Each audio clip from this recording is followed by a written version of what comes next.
Hello, family, and welcome to the Explore the Extraordinary podcast. My name is Betty Guadagno, and today I'm joined by Vinney. Vinney is a near-death experiencer. He's a healer, a coach, a light worker, and today we're going to talk about all things spiritual. Vinny's going to give us a brief description of his near-death experience, and then we're going to talk about some of the integration tools and what he's got going on in his life now. So thank you so much for your willingness to serve our community, Vinney. Oh, also, Vinney's going to be at our 2023 IANDS in-person conference in Washington, D.C. So that's going to be really exciting as well. I'm going to toss it over to you to share a little bit of your experience, and then we'll get into a conversation. Well, awesome. Thank you so much for having me, Betty. I really appreciate this work, this venue. I am so grateful, number one, for IANDS.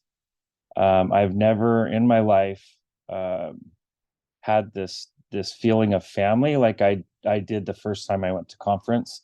I just felt like I was so included, so embraced, and whereas so many other places in my life or so many other aspects of my life, I felt the opposite. I felt excluded. I felt ostracized. But man, in IANDS, I really am grateful for IANDS. So thank you. Thank you, IANDS. Thank you, Betty, for having this as an opportunity to speak and share the thing that I learned from my death. So to give you a quick synopsis of me, back in 2003, I was found dead in a public bathroom. I had aspirated.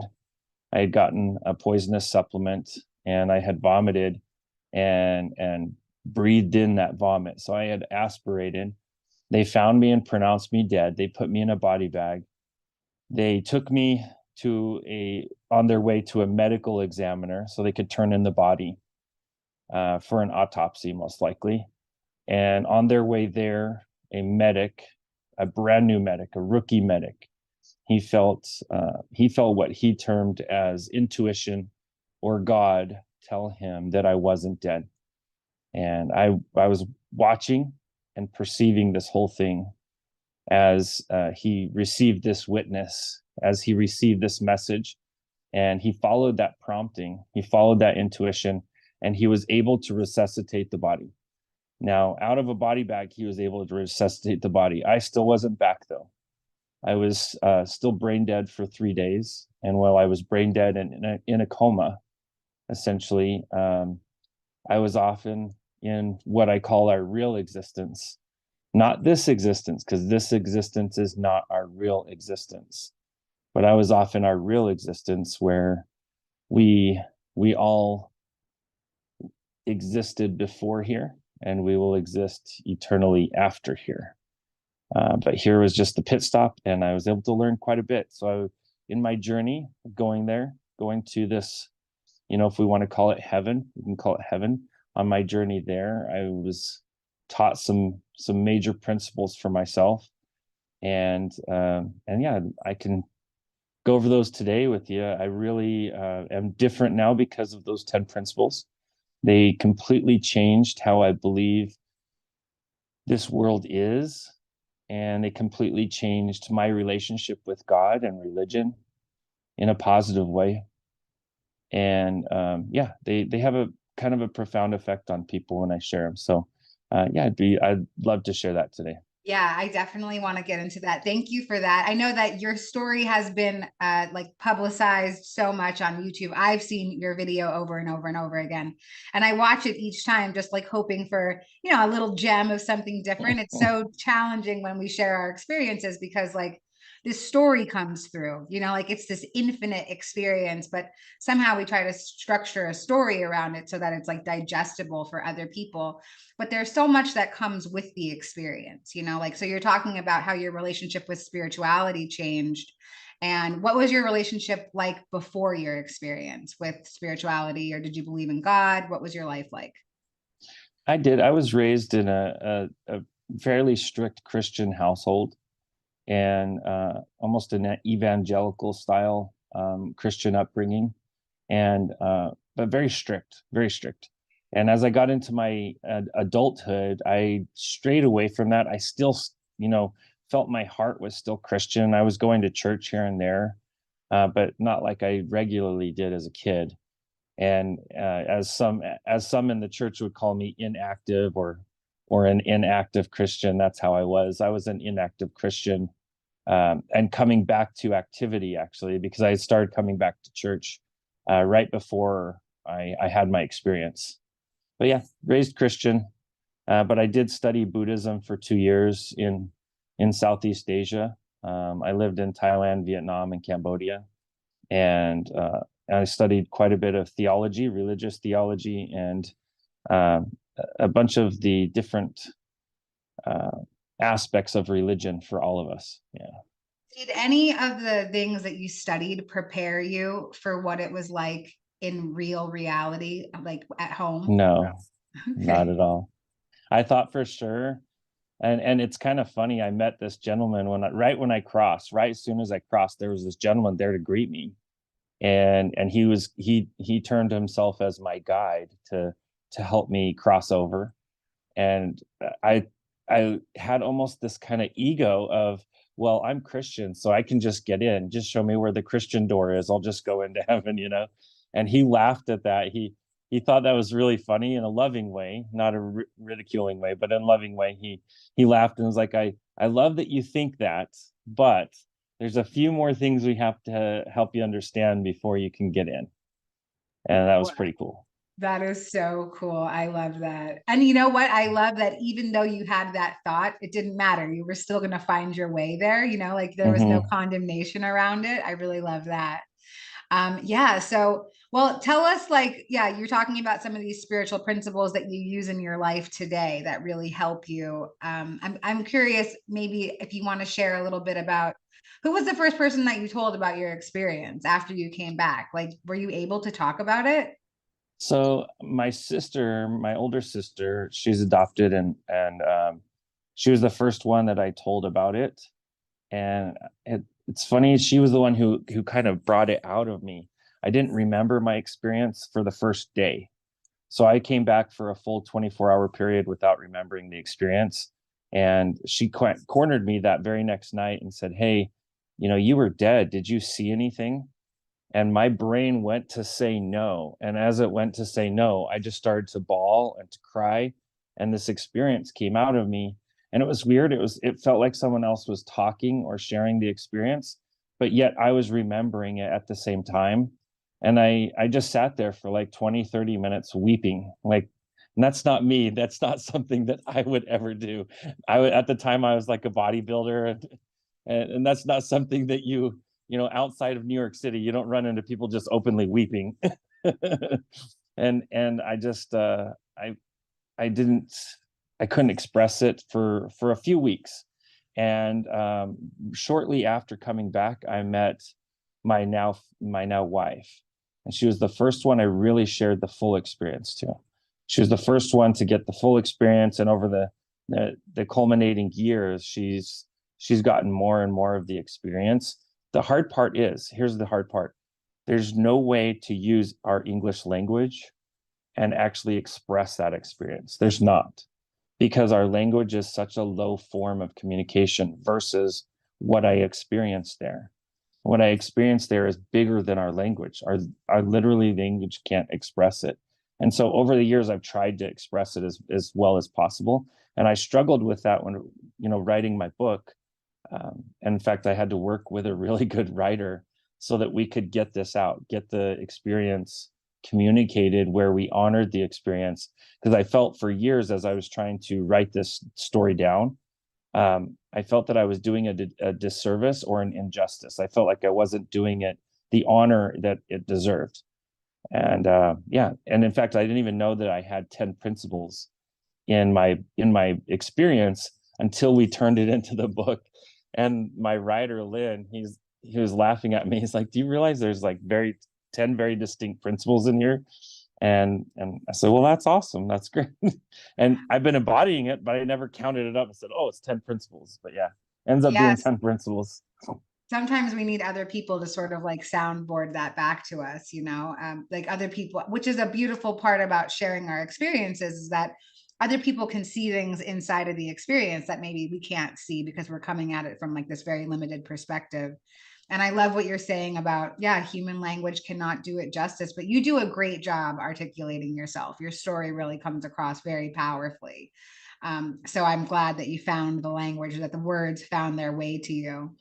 So I'm curious about your wife. So you said that you guys met like shortly after your experience. Do you feel like you have some sort of soul connection with each other? Yes, absolutely. We, from the very first moment we met, there was something odd there, and we joke around that we're in an arranged marriage, that God arranged it, because as soon as we met each other, we didn't even like each other, but we knew we were supposed to get married, and we knew that we had this huge life purpose in front of us. We didn't know what it was though. We really didn't know this purpose yet, and we're still figuring that out as we go. But I'll tell you, there was there's an otherworldly energy there. Like when we first even met, neither one of us could speak to each other for about 3 minutes. Um, when I first met her, she had opened the door of my friend's house, and I was just standing there at the front doorstep.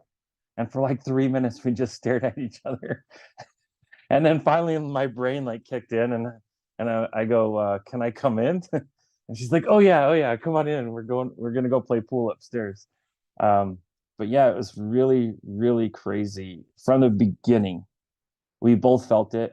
And then for the next 3 days, it was as if our entire lives orchestrated to put us together for many hours to just chat in person. And it was from that we began this relationship, which here we are 20 years now, married, and extremely happy with our two amazing kids. Wow, that's so beautiful. Thank you for sharing that. Yeah, I think it's really beautiful to hear about a relationship stemming off of spirituality and just sort of like this intuition, like this knowing. And just hearing about that is really, I think, probably very hopeful for people in a situation where they're looking to expand their romantic relationships. So, you talked about how you're a coach and you're a healer, and I feel like that's something that comes up for a lot of people as well. Let's get into these 10 principles that you found yourself partaking in eternity. Well, the first and foremost, which everybody's like, oh, I bet the first principle is love. And it's actually not. Love's not till the third principle. The first principle is actually authenticity. And that was the first thing I was taught, that I needed to learn who I really was and allow myself to peel away all the different masks that I had generated for myself. And once I could peel away all these masks, then I would allow myself to know who the authentic Vinney is, who I really was within. And so I went through that process of peeling away these masks and realizing that underneath all these different masks I wore, and we all wear masks for different reasons, most times so that we are not excluded, or we're not targeted, or we're not singled out. We put on a mask so that we're grouped, we're gathered, and we're collected in the group. So I did. I peeled off all these masks and realized that, these individuals I had allowed myself to become were not too far different from each other, but how important it was that I could find the core of that, and allow myself to just be authentic. Can And you maybe describe what in case people don't know what you mean by masks, what were some of the pieces of yourself that you peeled away? well, imagine this. Matt, look at a 5-year-old, how they live their life. They say what they really believe. They pretend and play however they want in most cases, and they really are extremely authentic. And then fast forward to the end of life, and fast forward to 85 years old. And same thing. They say what they believe. They live very authentically. They don't care what other people think. And that's where we need to live. And it's funny, we start putting up these guards, and some people call them heart walls. We start putting up these walls so that we prevent damage on ourselves. And what is it that causes the damage? It's the sharp words of others, or us watching someone else receive sharp words. So we start putting up a mask to prevent those sharp words. Well, when you say sharp words to a 5-year-old, they cry and then go back to play. And that's where we need to be authentic, and be authentically vulnerable, because it is our vulnerable moments where we're able to grow. And if you're not having any vulnerable moments, you're not growing. Legitimately, you're not, because you grow Wow. the most in your vulnerability. So allow vulnerability, and seek it out. When you find it, figure out where it is, and then grow there, because that's a place that you can grow, where you have vulnerability. Yeah, so that's the first principle, is authenticity. Cool. I love that. Yeah. I'm just thinking, like, as you're talking about vulnerability and thinking about like all of the fear that comes up. I'll talk about just myself. I won't claim this truth for everybody, but like there's a certain level of fear of judgment, fear of the unknown, like what will happen if I share this very vulnerable piece of myself with other people? Will they use it against me? And I imagine that a 5-year-old probably doesn't feel that way, right? They're just being their authentic, Yeah. vulnerable selves. They're not worried about being judged. So yeah, that childlike wonder that it talks about in multiple different kinds of scripture, in our collective as well. Yeah, that came up for me when you were saying that. And it is, it's having the innocence of that child that allows you to play in life. And we, in the play space, we are open to channeling, communication, and divination, or intuition, whatever word you want to call it. You're open to it, and you're allowed that to flow through you. And that's why so many young children, when you really listen to them, when they're listening to the different important things going on around them, they'll become little oracles. They really do. They say very positive things and very influential things if you'd listen. And it's because they are open to that channel of love and purpose in life. Yeah. I love that. All right. Authenticity, number one. What's number So two? authenticity, number two, is understand the reason we're here, understand the purpose of life. And that is that we are here in Earth School so that we can learn to make decisions and build relationships. That's really it. We're here to learn how to create, and we start with our thoughts, and our thoughts then become our actions, and our actions become our habits, and our habits become our character, and character becomes our destiny. That becomes the captain of our ship, starts directing us. And that's why we're here, is to spend time on Earth School. There's a lot of schools. That's the coolest thing that I learned there, is there's a lot of schools, and kind of the Harvard or the Yale or the Ivy League of all the worlds is Earth. Earth is really the hardest school, and it's because here you can get done in about 80 years, what in other schools would take 1,000 years or 10,000 years. So we can get a lot done a lot faster here, but it also means school here is a lot harder, just like these, Harvards and Yales. It's not the easiest ride to come here to Earth School, and that's why we're here. We're here is to learn to make decisions, to build relationships, not to accumulate wealth, because we are here to enjoy abundance, but not to accumulate wealth. Accumulating wealth does nothing for us here. But what we do with that wealth can allow us to bring stuff with us to, into the eternity. And so the way we're able to give, love, and build relationships, that's what we get to take with us. Wow. Our relationships are the most valuable thing we get to take with us. Okay, so I love the analogy of Earth School. I was downloaded with very similar information in my own spiritual experience. And I couldn't decide whether Earth was like the Yale, like the Ivy League of schools, or like if this is the school that you go to, like when you're a bad kid. Like this is like the remedial math high school. But yeah, obviously, like I want to believe that it might be some sort of Ivy League, like, very prestigious school.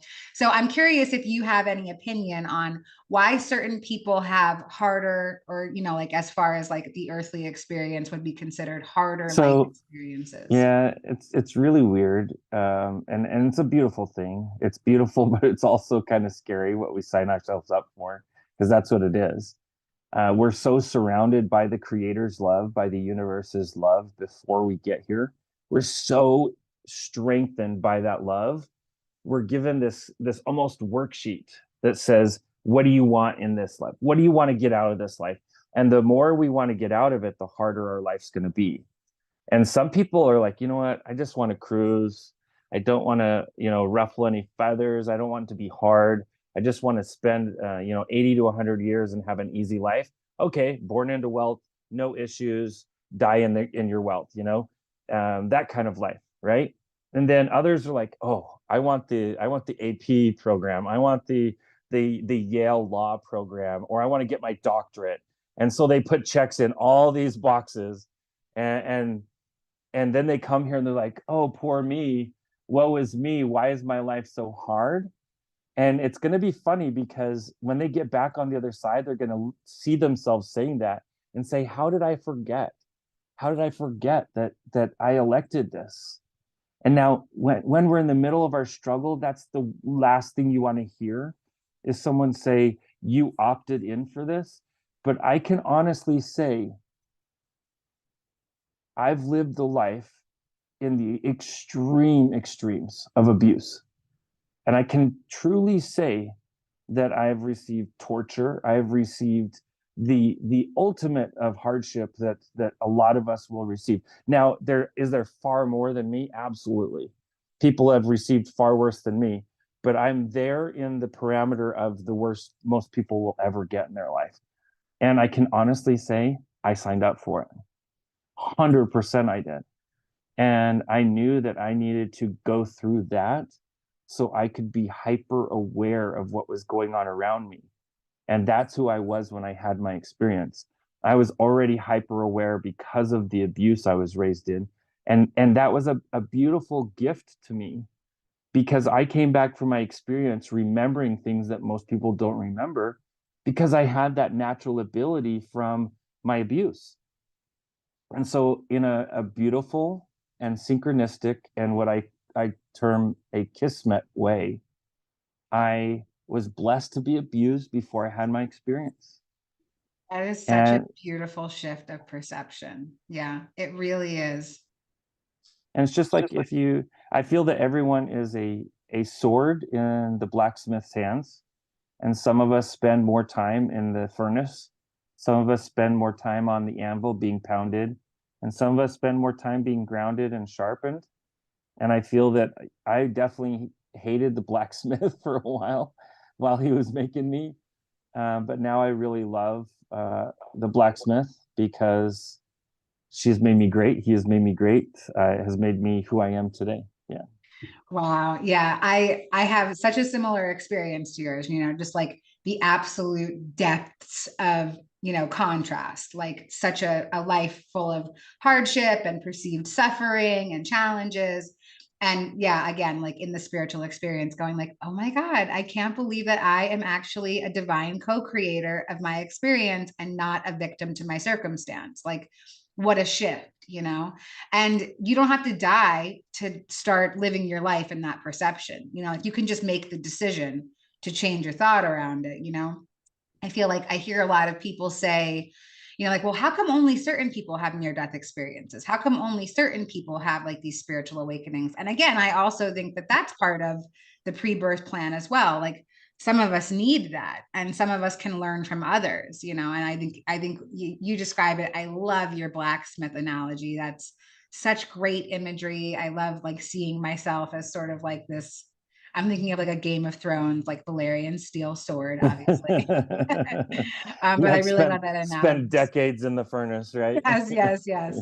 Yeah, I remember writing a poem like very shortly after my experience. It was like a recipe poem, and I talked about like simmering in unrest for 35 years, and then like sort of this how to become an awakened soul. And that was part of it as well. Just like sort of, yeah, like this fire that I was in, and then coming out of it. So I really love that imagery so much. Thank you for that. And this knowledge is really it's right on. I resonate so much with it. So let's talk about spiritual principle number 3. Well, real quick before we get to 3, I do want to say this, that with every hardship, there's a gift. And I can say that, seeing in you, Betty, that you have gone so much of the path that I had in my life, that there's a lot of gifts that are already showing up on you, like just energetically, because I can see like the extreme hardship of your adolescence. And it really is a strength and a gift. There's almost like an iron or a granite in you that's not going to be in most people, and that once you're on a specific trajectory, like nothing's going to get you off. Nothing.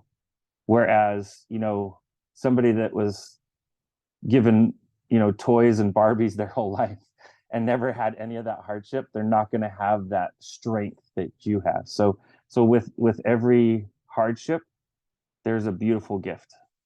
There really is. And that's part of this journey. That's part that we truly do sign up for. We do. It's hard to hear that, I know, but we do. We sign up for it. But every one of us, we have this distinct, perfect journey for ourselves. And some of us come here to be addicts and never get out of it. Some of us come here to be victims and never get out of it. And that's our path. That's our path we literally signed up for.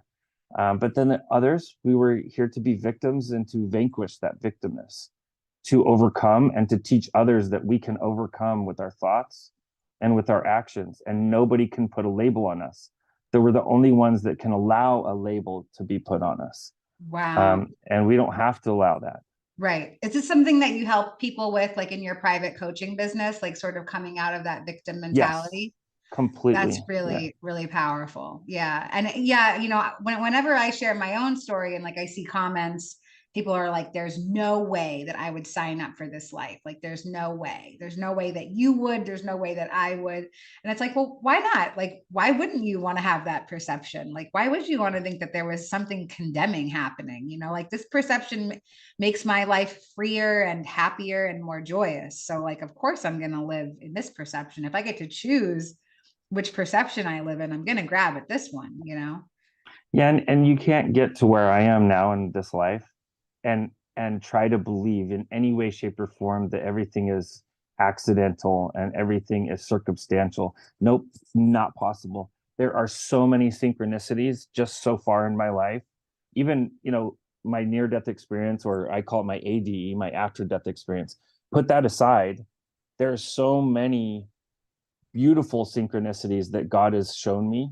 There is no possible way.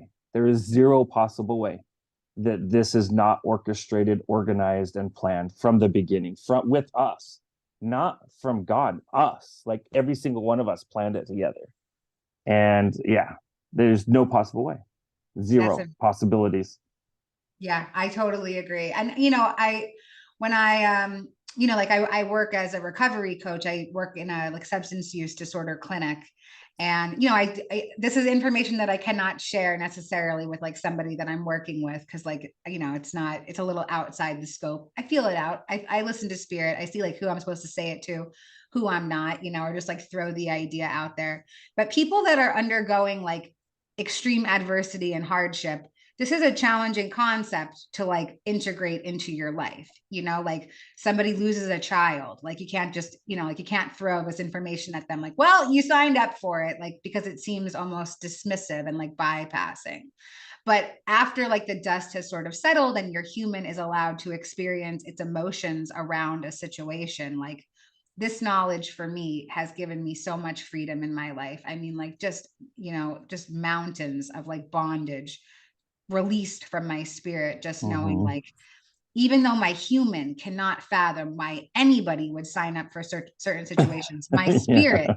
my spirit knows it. My human doesn't have to understand. Like I'm just like this little tiny fraction of something so much bigger, but my spirit knows. And like, I just have Mm-hmm. to be okay with that. That's where faith comes in. And it's funny how our society is so enamored with superheroes. That's why, Marvel and DC are so huge right now. Is we're all looking for the hero outside ourselves. But guess what, everyone?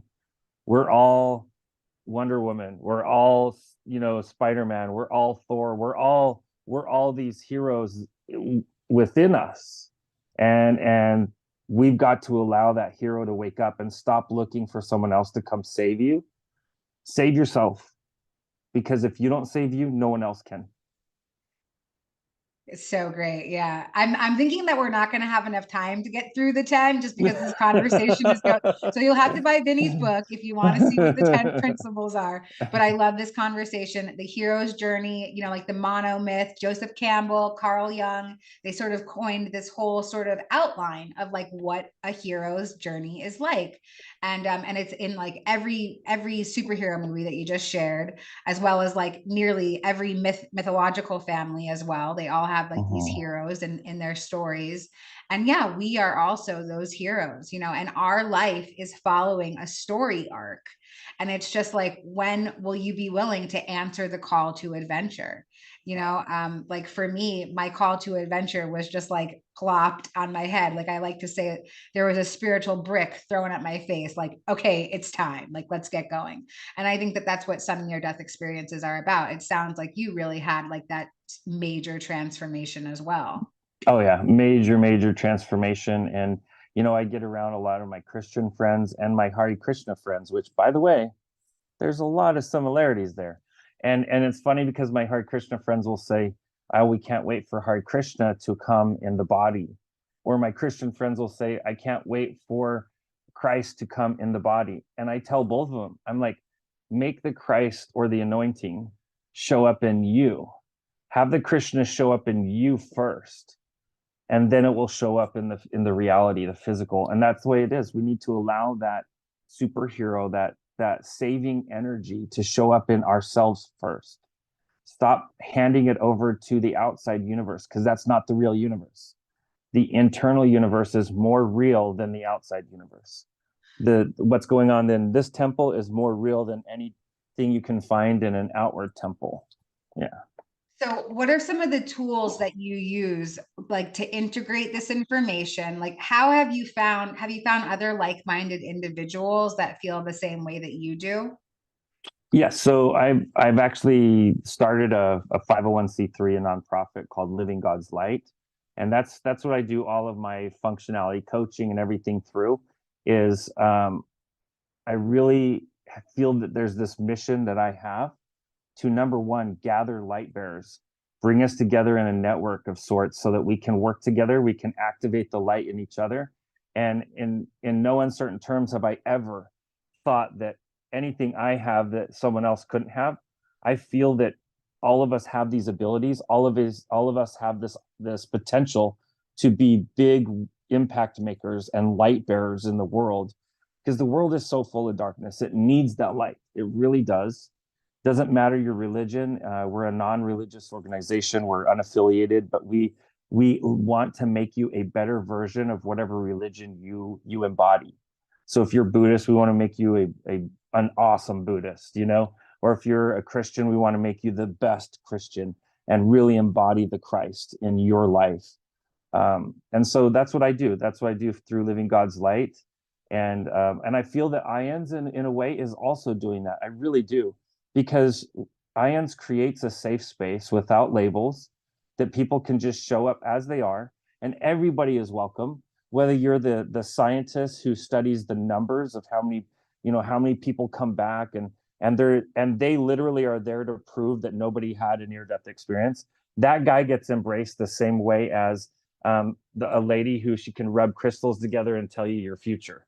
Like that's what's so amazing about IANDS, is from the extreme scientific conservative to the extreme metaphysical liberal.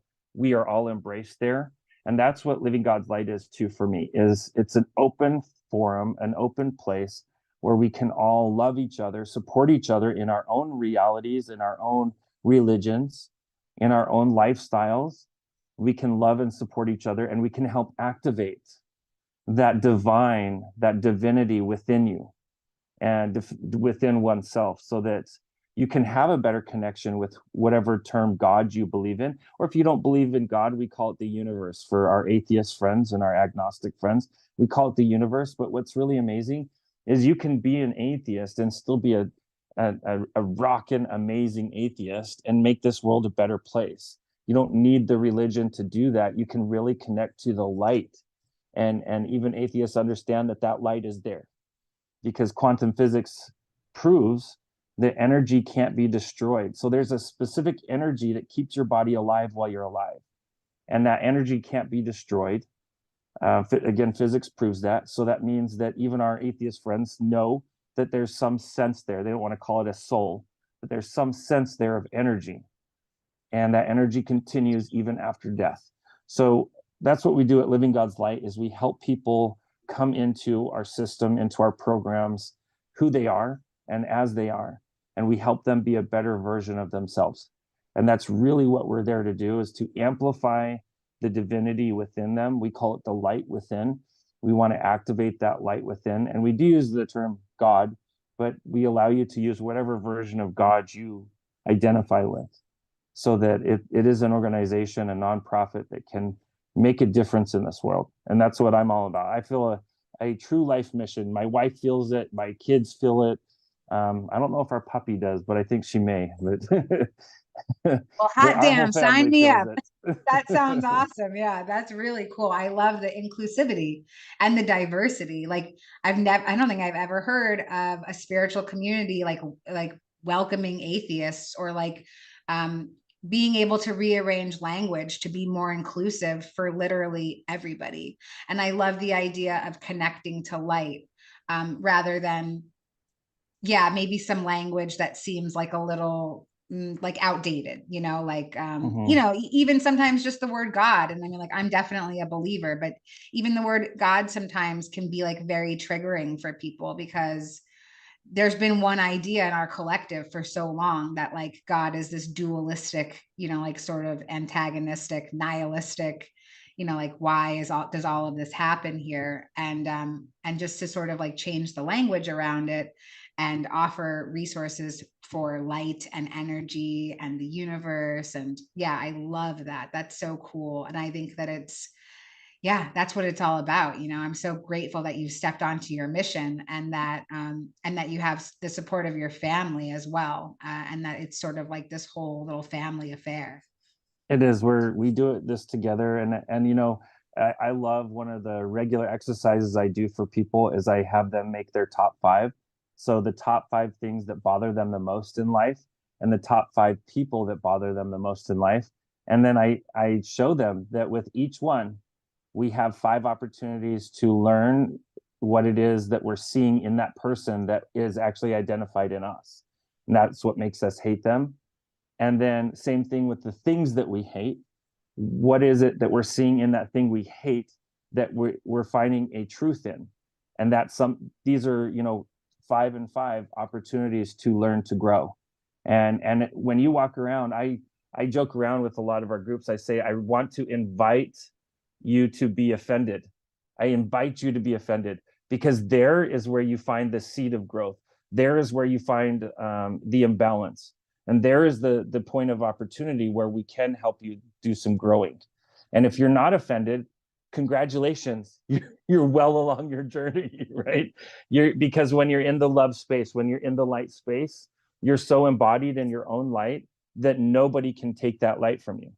No politician, no political party, no NFL team, NBA team, NHL team, win or loss. Like, you can't lose your light. You can't, because you're so emboldened and strengthened and embodied in your own anointing and your own light, that nobody can take it. Nobody can rob you of that light. And one of the best ways we see that naturally is when women become pregnant, or when people become pregnant. It's really a beautiful thing to see that light show up in them. And it's because now there's two lights. There's two lights. We have a little baby light, and we have the grown adult light. So it's a beautiful process to see that naturally. And we can be energetically pregnant with our happiness and with our light eternally. We don't have to birth that. We can keep it and embody it and hold it in the most loving and radiating way. And that's what it's all about. Living God's light. That's what that's all about. Wow. Wow. I'm so grateful for this conversation today. You lit me up. I'm going to carry this with me for the rest of the day. Thank you so much for that. I know, yeah. So if you want to learn about the other 8 spiritual principles, you're gonna have to pick up Oh Vinney's yeah, book. we got to do.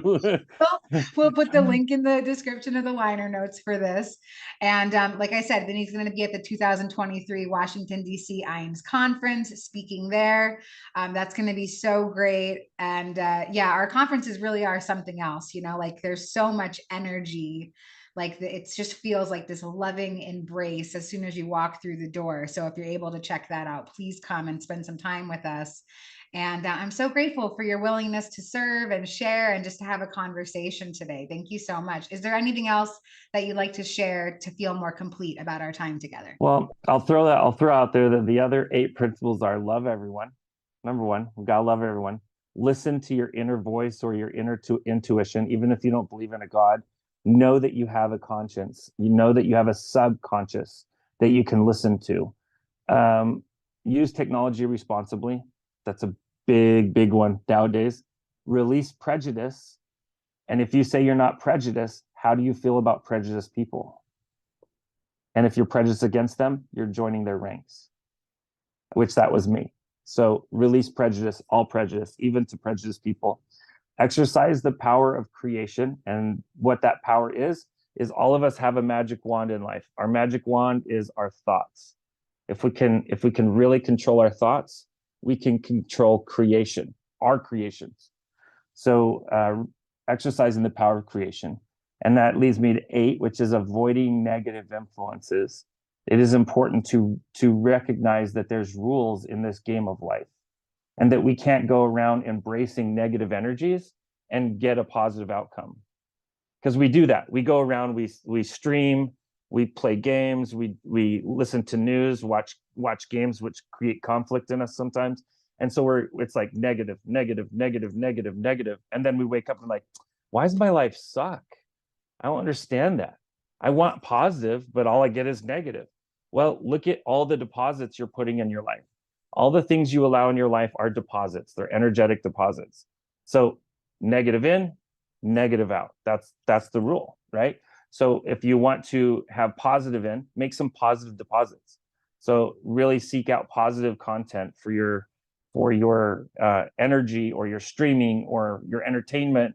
Make sure that you're putting positive energy around you. Avoid toxic people, or put up an energetic barrier between you and toxic people. And that's going to allow you to avoid the negative influences. And then next, 9th is understand that there is purpose to evil. 100% there's purpose to evil. Without evil, there is no choice. And for us to learn here, we need to have choices. So there is purpose to evil.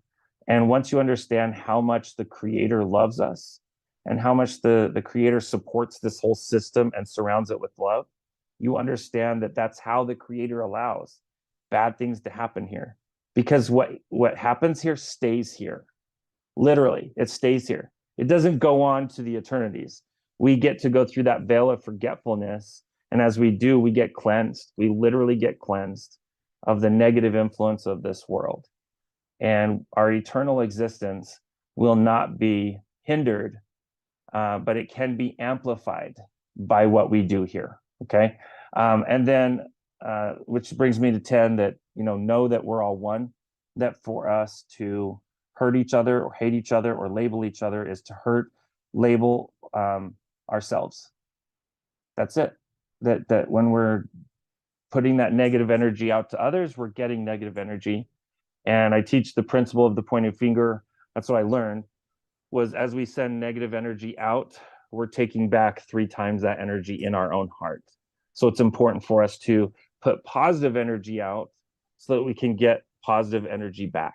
So again, make those positive deposits in the universe. You're going to get positive benefits.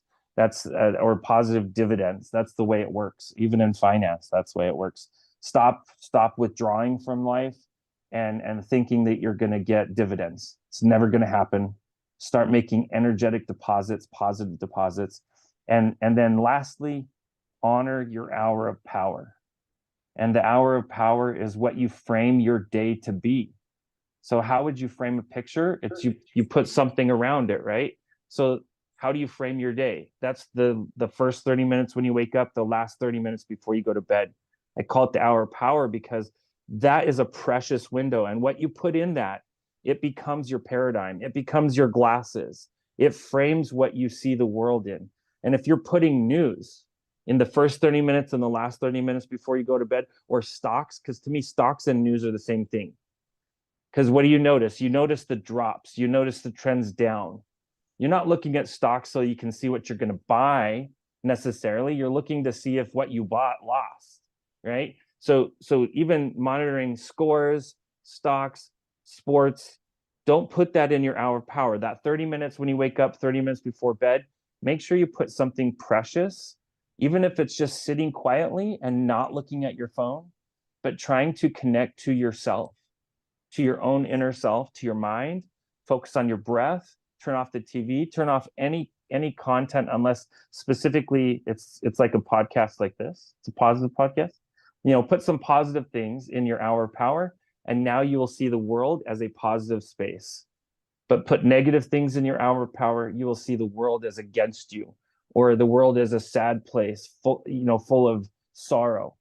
So again, an amazing book out there is called Man's Search for Meaning by Viktor Frankl. He was able to frame his life in a positive manner while he existed in a concentration camp as a prisoner, as a young boy prisoner. He was able to frame his mind to think, wow, today's a sunny day. Oh, I see birds today. Chalk that up as a great day. The littlest things he was able to latch onto as hope. And we're not in the concentration camp. We're not. So how more important is it for us to see those positive things, even if we feel there's lots of negative around us? Frame your day in positive energy, and it won't matter what happens in the day. You will start viewing this world in a positive way when you honor your hour of power. Yeah. And that's it. So I did enough chatting. That's great, man. My mind Thanks, is like Vinney. totally blown. I love it.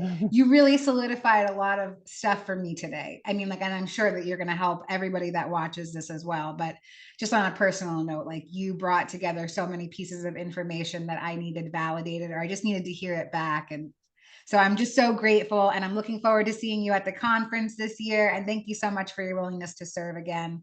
And we'll see you next time. Yeah, thanks so much, Betty. And thank you so much for you doing this, by the way. I know it's not easy to do what you're doing, and you're at the beginning stages of all this, but thank you for doing it, because what you're building is pristine.